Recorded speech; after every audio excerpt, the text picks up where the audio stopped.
सद्गुरु सदा दयाल। श्री रामचरितमानस में गोस्वामी तुलसीदास जी की वाणी आती है। उन्होंने अपनी वाणी में कहा है, परहित सरिस धर्म नहीं भाई, अपर पीड़ा सम नहीं अगवाई।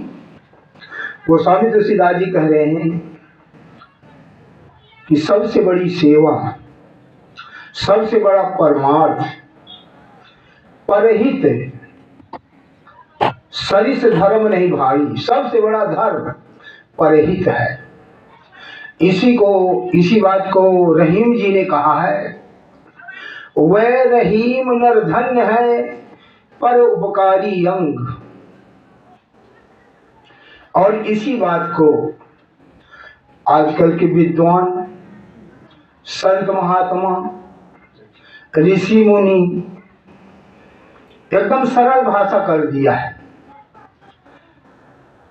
कि मानव सेवा प्रभु भक्ति है। मानव सेवा प्रभु भक्ति है। लेकिन इस बात को समझ लेने वाली बात यह है कि मानव सेवा, कौन सी मानव सेवा प्रभु भक्ति है। क्योंकि मानव सेवा तीन प्रकार की होती है। एक मानव सेवा होती है तामसी, एक मानव सेवा होती है राजसी, और एक मानव सेवा होती है सात्विक। तो इन बातों को समझना बहुत जरूरी है। तामसी मानव सेवा क्या है? जैसे कोई दुराचारी है, अत्याचारी है, पापाचारी है, जुआड़ी है, नशेड़ी है, भगेड़ी है, जीव का हिंसक है। अगर हम इन लोगों की सेवा किया तो ये तामसी सेवा है। और इस सेवा को अच्छे नहीं समझ पाए हैं और ऐसे दुराचारियों की सेवा किया है, उसका फल उन्हें, उनका पाप लगा और दुख के रूप में उन्हें भुगतना पड़ा है। दुराचारी की सेवा कैसे है? जैसे कोई नशेड़ी है, शराबी है, सोचता है मुझे कोई एक बोतल के लिए पैसा दे दे। हम उसकी तड़प देख करके हम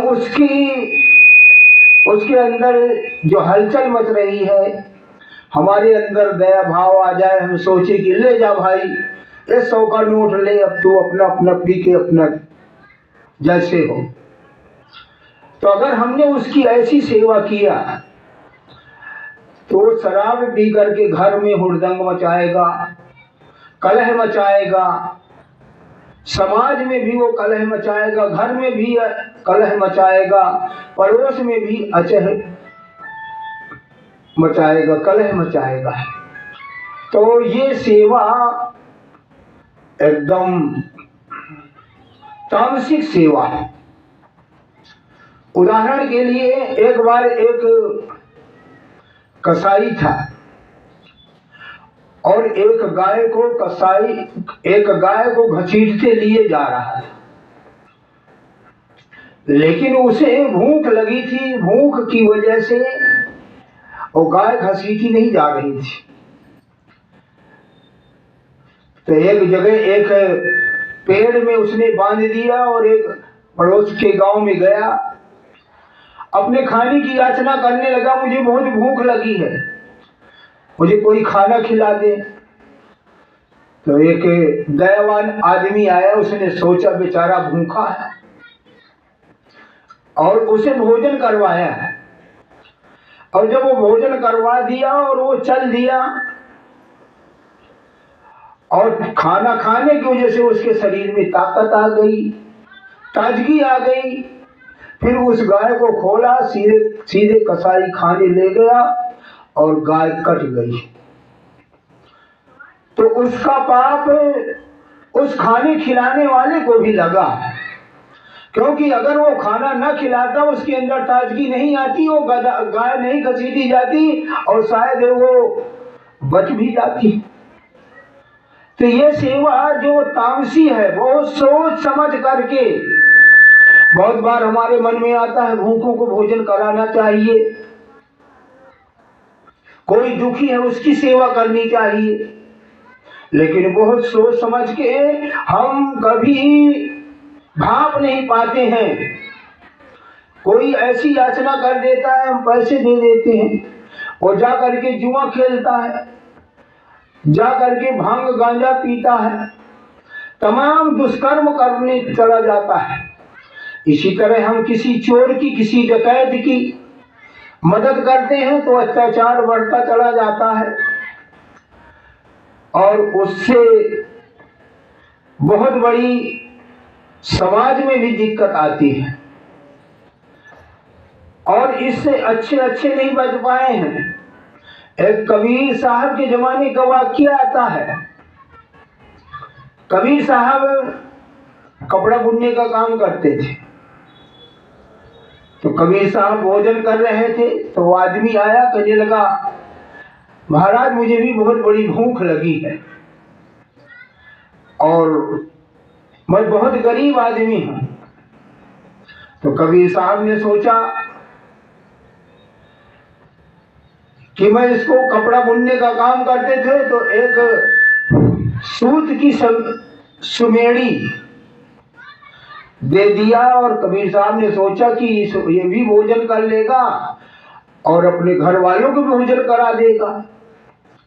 वो सूत की सुमेड़ी लिया और जा करके उसने सोचने लगा कि इसे मैं बेच लूंगा तो मैं सिर्फ भोजन कर लूंगा। उसके मन में आया कि इस सुमेड़ी का क्यों ना मैं जाल बनाना शुरू करूं और जाल बना करके मछलियों को पकड़ पकड़ करके बेचना शुरू करूं। और वैसे ही किया, उस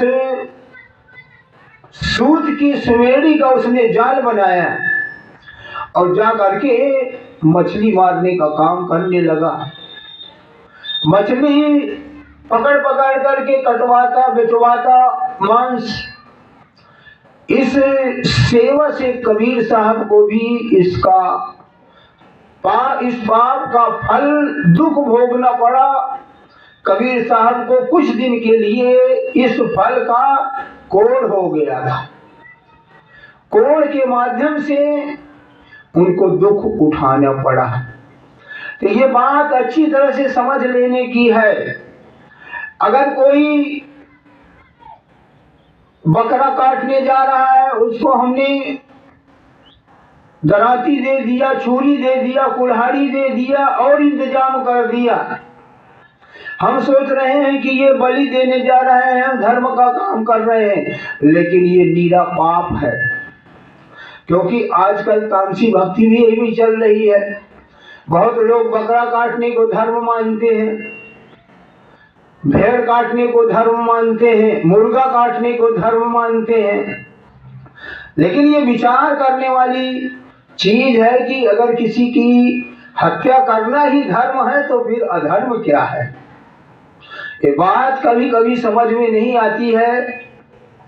तो जब हम कभी मौका मिला, महापुरुषों के संसर्ग में गए या परमात्मा की दया से हमें संतों का सत्संग मिल गया, तो ये पाप पुण्य का, धर्म अधर्म का खुलासा हो जाता है। हमारे समझ में आ जाता है कि आखिर पाप क्या है और पुण्य क्या है। ये बात हमारे समझ में आ जाता है। इसलिए महापुरुषों ने सत्संग के लिए बहुत बड़ा जोर दिया है। गोस्वामी तुलसीदास जी कह रहे हैं, बिन सत्संग विवेक न होई, राम कृपा बिने सुलभ न सोई। कहते ये भी कहते बगैर सत्संग के विवेक नहीं होगा और ये सत्संग मिलेगा भी कब? जब उस परमात्मा की कृपा होगी। क्योंकि महापुरुष कहते हैं संसार में सत्संग के मुकाबले दूसरा कोई लाभ नहीं है। गोस्वामी तुलसीदास जी के श्री रामचरितमानस में तो गोस्वामी तुलसी जी के माध्यम से शंकर जी कह रहे हैं, गिरिजा संत समागम समन लाभ कछुआन, अबिनि हरि कृपा न होई सो गावहि वेद पुराण। शंकर जी कह रहे हैं अकेले मैं ही नहीं कह रहा हूं, सारे धर्म ग्रंथ कह रहे हैं, सभी महापुरुष कह रहे हैं कि सत्संग के मुकाबले संसार में कोई दूसरा लाभ नहीं है। क्योंकि सत्संग में ही हमें पाप और पुण्य का पता चलता है, धर्म और अधर्म का पता चलता है। तो ये जो मानव सेवा है 3 प्रकार की होती है, एक तामसी होती है, एक राजसी होती है, एक सात्विक होती है। तो तामसी सेवा ये है जो अभी बताया गया है। अब सात्विक सेवा कौन है? सात्विक माने सेवा कौन सी है? सात्विक सेवा ये है किसी गरीब आदमी को, निर्धन आदमी के बच्चे को पढ़ाई लिखाई के लिए, किताबों के लिए, कपड़ों के लिए इंतजाम कर देना। किसी गरीब आदमी की लड़की की शादी होती है, उसकी मदद कर देना। और कहीं अगर समाज सेवा हो रही है, समाज का विकास होने वाला है, वहां की भी सेवा करने के लिए ये राजसी सेवा है। कहीं स्कूल बन रहा है, उसमें हम तन की सेवा कर दिया, धन की सेवा कर दिया, तो ये सब राजसी सेवा में आता है। और राजसी सेवा का फल क्या मिलता है? वाहवाही मिलती है, धन्यवाद मिलता है, शुक्राना मिलता है, थैंक यू मिलता है। लेकिन अगर इसी राजसी सेवा को अगर गुप्त रूप से किया जाए, वाहवाही के लिए नहीं, वाहवाही के लिए नहीं, मान सम्मान के लिए नहीं, निस्वार्थ भाव से अगर ये गुप्त रूप से सेवा की जाती है तो एक इसकी बहुत बड़ी ताकत बन जाती है। जब निस्वार्थ भाव से हम करते हैं, और ताकत क्या बनती है? पुण्य का फल प्राप्त होता है, पुण्य का फल प्राप्त होता है। और अगर निस्वार्थ भाव से अगर यही पुण्य कमाते रहें तो एक दिन इस पुण्य का पुंज बन जाएगा। और जब पुण्य का पुंज बन जाएगा तो इसका फल बहुत बड़ा मिलेगा। जब बहुत सारा इकट्ठा पुण्य का पुंज इकट्ठा हो जाएगा तो इसका फल क्या मिलेगा? किसी संत सद्गुरु का मिलन होगा, सत्संग मिलेगा, सत्संग से विवेक होगा। और जब सत्संग से विवेक हो जाएगा तो सत्य असत्य का पता चल जाएगा, भला बुरा का पता चल जाएगा, मानव जीवन के उद्देश्य का पता चल जाएगा। और जब पता चल जाएगा तो हमारी ये सोच ही आ जाएगी, समझ आ जाएगी कि हमें भक्ति करना चाहिए। क्योंकि भक्ति का पता सत्संग से ही चलता है। वो स्वामी तुलसीदास जी के माध्यम से श्री रामचरितमानस में पता चलता है। उन्होंने कहा है, भक्ति स्वतंत्र सकल गुण खानी, अबिन सत्संग न पावहि प्राणी। तो कहने का भाव जब हमारे पुण्य का पुंज इकट्ठा हो जाएगा तो किसी संत का मिलन हो जाएगा। गोस्वामी तुलसीदास जी इसका प्रमाण दे रहे हैं। गोस्वामी तुलसीदास जी कह रहे हैं, पुण्य पुंज बिन मिलहि न संता, असत संगत संतति गरियंता।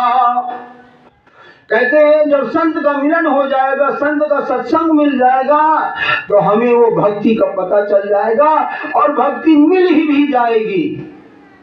किसी संत सदगुरु की शरण जाने के लिए हमें अंदर से कशिश पैदा होगी, प्रेरणा पैदा होगी, और जब वो कशिश पैदा हो जाएगी तो वो परमात्मा किसी संत सदगुरु से मिलन करा देगा, और उसकी शरण में जब मिल जाएगी तो वो नाम का भेद, भक्ति का भेद मिल जाएगा, जिसके लिए गोस्वामी तुलसीदास जी ने कहा है, भेद जाय बिन नाम महि गुरु बिन जान न कोय, तुलसी कहीं विनीत बर जे विरंच सी होय।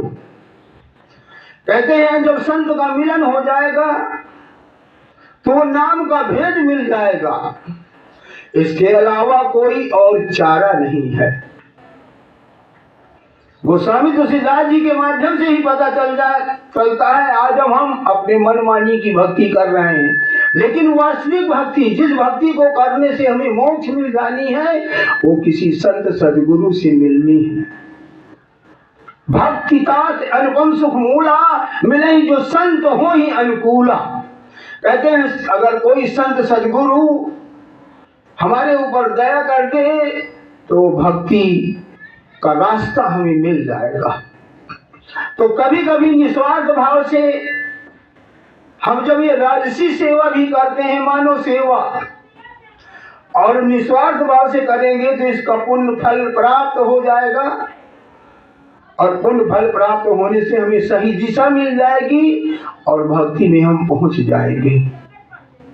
तो इसका भी फल एक हद तरीके तक ठीक ही मिलता है अगर निस्वार्थ भाव से किया तो। और तीसरे नंबर में भक्ति आती है, उसको कहते हैं सात्विक भक्ति। सात्विक भक्ति वो है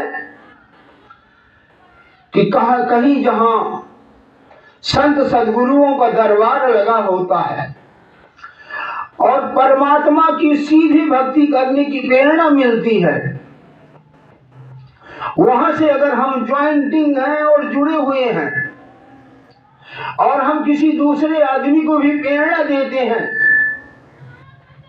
चलो भाई सत्संग में, चलो भाई सत्संग में, और अगर वो हमारे कहने से आ जाता है तो इसका बड़ा फल अनोखा मिलता है। मैंने कई बार महापुरुषों के सत्संगों में सुना है कि अगर हमारी प्रेरणा से अगर कोई सत्संग में आ जाए तो उसे 21 गौदान का फल मिलता है। और अगर कहीं हमारे कहने से कोई उस भक्ति को करने लग जाए, किसी संत सदगुरु से नाम ले करके, हमारी प्रेरणा से, हमारी आचरण से अगर हम किसी को बदल दें और वो भक्ति करने लग जाए, तो कबीर साहब ने कहा है, एक जीव को भक्ति कराए कोट गौदान फल पाए। कहते हैं कि अगर हमारी प्रेरणा से, हमारे कहने से अगर किसी को कोई भक्ति करने लग जाए, संत सदगुरु की बताई हुई भक्ति, जो कि संसार में संत सदगुरु की बताई हुई भक्ति के बराबर, उसके तुलना में और कोई दूसरी भक्ति नहीं है, और कोई संसार में ना ही कोई दूसरा देवता। क्योंकि गोस्वामी तुलसीदास जी के माध्यम से पता चलता है, शंकर जी इसकी सराहना करते हैं कि जिस गांव में, जिस घर में, जिस हृदय में अगर गुरु भक्ति का संचार हो गया, वो गांव धन्य हो गया, उस व्यक्ति के माँ बाप धन्य हो गए, वो घर धन्य हो गया, वो जिगर धन्य हो गया, वो खून धन्य हो गया, यहां तक कह दिया है। शंकर जी कह रहे हैं, धन्य धन्य माता पिता, धन्य हृदय अनुराग, धन्य ग्राम वो जानिए जहाँ जन्मे गुरु भक्त। कहते हैं वो गांव धन्य हो गया, वो कुल धन्य हो गया, वो हृदय धन्य हो गया। ये गुरु भक्ति की इतनी बड़ी ताकत है, क्योंकि गुरु भक्ति की अलावा और जो भी हम भक्ति करेंगे तो ज्यादा से ज्यादा हमें कुछ दिनों के लिए स्वर्ग मिल जाएगा, ज्यादा से ज्यादा कुछ दिनों के लिए स्वर्ग मिल जाएगा कर्म कांड की भक्ति करने से। फिर जब उसका फल खत्म होगा तो इस संसार में आएंगे तो हो सकता है कि कोई बुरे कर्म में फंस जाए, फिर हम वो भक्ति को पकड़ ही ना पाए। लेकिन अगर कहीं डायरेक्ट गुरु भक्ति मिल गई, डायरेक्ट गुरु भक्ति मिल गई तो इसका निचोड़ सीधा है कि उसे अमरलोक जाना ही है, जाना ही है। अगर उसने गुरु के समय में पूरा काम न कर पाया तो महाराज हुजूर सावन सिंह महाराज ने कहा है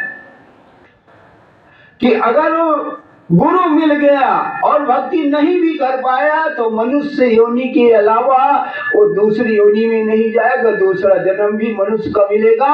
और ये गारंटी दे रहे हैं कि 4 जन्मों तक उसको सचखंड जाना ही जाना है। तो ये गुरु भक्ति जब मिल जाती है तो इसको कहते हैं सात्विक भक्ति। हमारी प्रेरणा से कहीं कोई ऐसा संस्था है या जहाँ ऐसा कोई आश्रम है जहाँ गुरु भक्ति बताई जाती है, वहाँ की सेवा करने से बहुत बड़ा लाभ मिलता है, बहुत बड़ा लाभ मिलता है। गुरु अर्जन देव महाराज ने कहा है 4 पदार्थ जो कोई मांगे 7 जना की सेवा लागे। कहते हैं ऐसे आश्रम की या सद्गुरुओं के आश्रम में जहाँ सीधे परमात्मा की भक्ति बताई जाती है, उस दरबार की सेवा करने से स्वार्थ और परमार्थ दोनों संवर जाता है। उसको यहाँ भी कोई चीज की कमी नहीं रहती है और परलोक सीधे संवर जाता है। अगर कोई सोचे कि हम वहाँ की सेवा करने लग जाएंगे तो धन की बैंक बैलेंस इकट्ठा हो जाएगा, बहुत सारे सामान सज्जा इकट्ठा हो जाएगा, बहुत सुख मिलेगा, तो ये बात ध्यान देने के लिए है कि हमारे किस्मत में जो जो है वही मिलेगा। जो जरूरत की चीजें हैं वो जरूर पूरी करेगा। जैसे हमारा उदाहरण के लिए, जैसे हमारा कोई बच्चा पढ़ने लिखने में अच्छा उसका स्वभाव है तो हम उसके कपड़े लत्ते कॉपी किताबें जूते खाने पीने के लिए अच्छी व्यवस्था करते हैं। लेकिन अगर वो बच्चा ये सोचे जो मेरी इच्छा हो वही मिल जाए, अनाप शनाप पैसा मिल जाए, ऐसो इशरत के समान मिल जाए, तो वो माँ बाप कभी नहीं देंगे। इसलिए कहने का भाव ये है कि जब हम ऐसी सेवा करते हैं तो उसका फल यही मिलेगा कि पहली बात तो हमारा कोई काम कभी रुकेगा नहीं और हम इस लोक में भी शांति से हमारा जीवन गुजरेगा। और जब यहाँ से हम जाएंगे, जब हम यहाँ से जाएंगे तो गुरु नानक साहब ने बहुत बड़ी गारंटी दे दिया। गुरु नानक साहब ने इतनी बड़ी गारंटी दे दिया है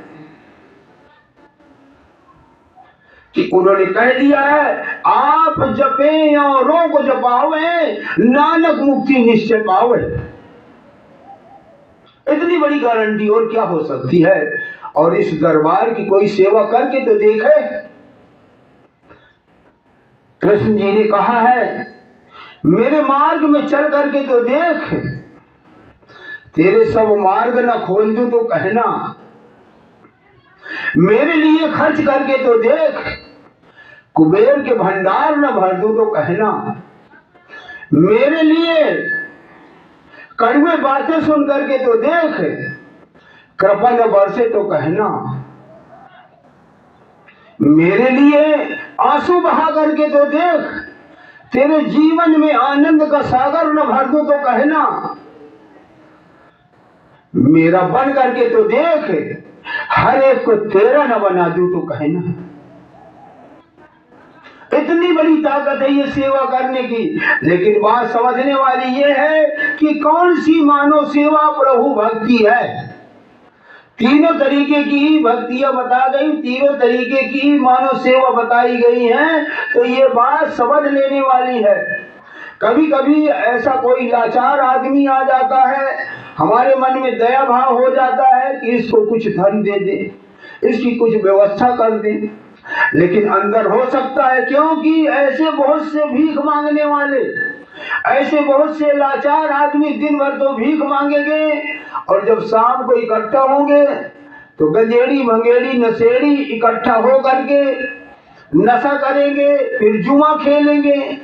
तो बहुत सोच समझ करके मेरा तो मानना यह है कि अगर जिसको अपने जीने मन में सच्चा संत सदगुरु मिल गया है, उसे और कहीं दान देने की या सेवा करने की जरूरत नहीं है।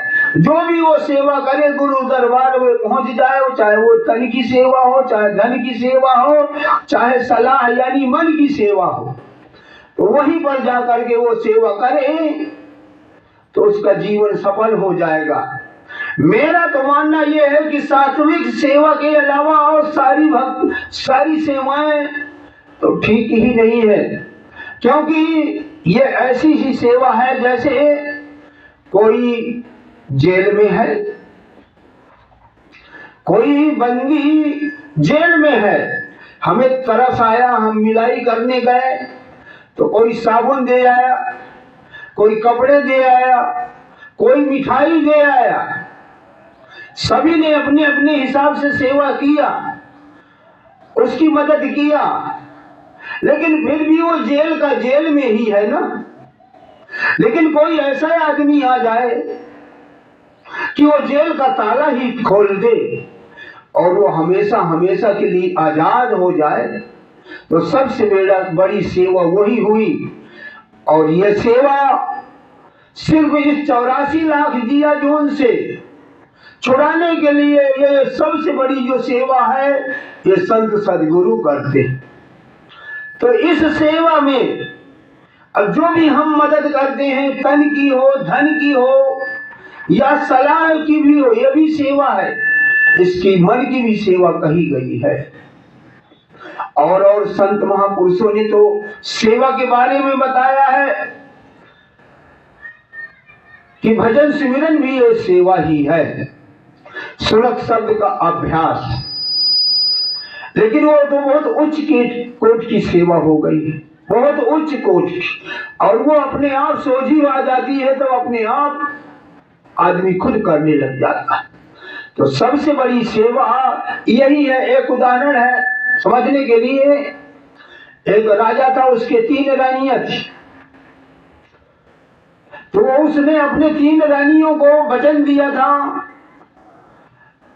कि जब भी तुम्हें चाहिए एक एक बात, एक वरदान समझ लीजिए कि तुम्हारी पूर्ति कर दूंगा। जो मांगोगे, जो कहोगे, उसी चीज की पूर्ति करूंगा।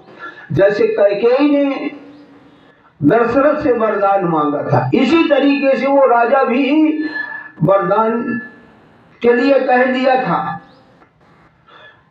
तो एक बार उसी नगर में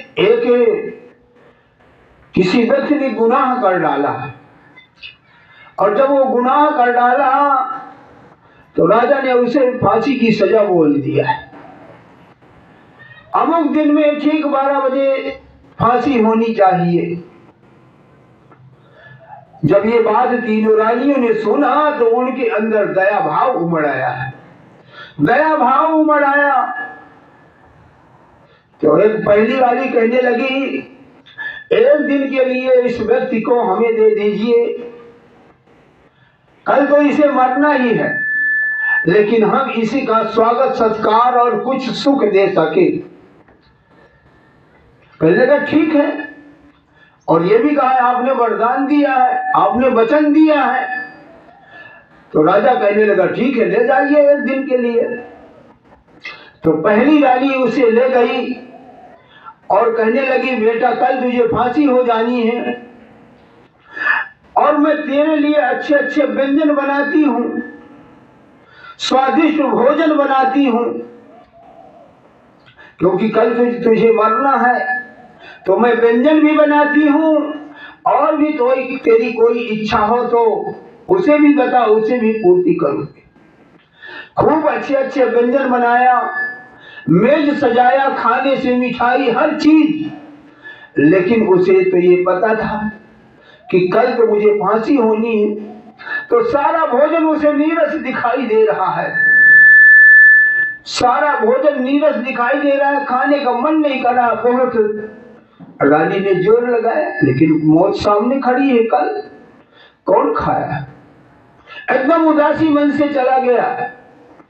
दूसरे दिन दूसरे रानी ने कहा, आज मुझे दीजिए, आज इसकी मैं सारी पूर्ति करूंगी, इसे सुख पहुंचाऊंगी, क्योंकि कल इसे खत्म हो जाना है। तो वो रानी दूसरी वाली भी ले गई, बढ़िया बढ़िया व्यंजन बनाया, कपड़े भी बनवाया, और कुछ नाच तमाशे का सामान भी इकट्ठा किया, नाच नौटंकी मदारियों को बुलवाया, जादूगरों को बुलवाया कि मनोरंजन भी कर ले और भोजन भी अच्छा खा ले, और कपड़े लत्ते भी बढ़िया पहन ले। नहलाया धुलाया, कपड़े लत्ते पहना दिया, और कह दिया भोजन कर ले, अभी थोड़ी देर में तेरे मनोरंजन के लिए सामान आएगा। तो सब कुछ कर दिया, मेज में खाना लगाया, लेकिन उसे ये ध्यान है कि कल 12 बजे मुझे फांसी हो जानी है, क्या खाना है, क्या नाच तमाशा, जीवन का अंत होने वाला है। उसको भी नीरस लगा, और वो पहुंच गया, फिर अपने बंदी गृह में पहुंच गया। तीसरे दिन तीसरे वाली रानी ने कहा, आज मुझे इसे दे दीजिए, आपने वचन दिया है कि जो मांगोगे वो मिल जाएगा। तो उस रानी ने कहा, मैं आपसे ये मांगती हूं कि इस व्यक्ति की फांसी कट जानी चाहिए, इस व्यक्ति की फांसी कट जानी चाहिए, ये मेरी मांग है।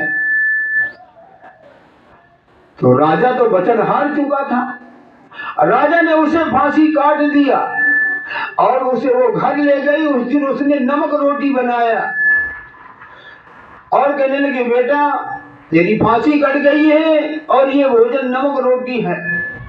जब फांसी कट गई, उसने सुना, तो वो नमक और रोटी उसे अमृत के समान लगी, अमृत के तुल्य लगी। कहने का भाव ये है, इसी तरह ये तामसी सेवा, राजसी सेवा, सात्विक सेवा है। अगर हम सात्विक सेवा करते हैं, मानव सेवा, किसी को अपने वाणी से, अपने आचरण से हम किसी के चरित्र को बदल देते हैं, प्रभु भक्ति में लगा देते हैं, तो उसका उद्धार हो जाता है, और यही सबसे बड़ी सेवा है। सतगुरु सदा दयाल।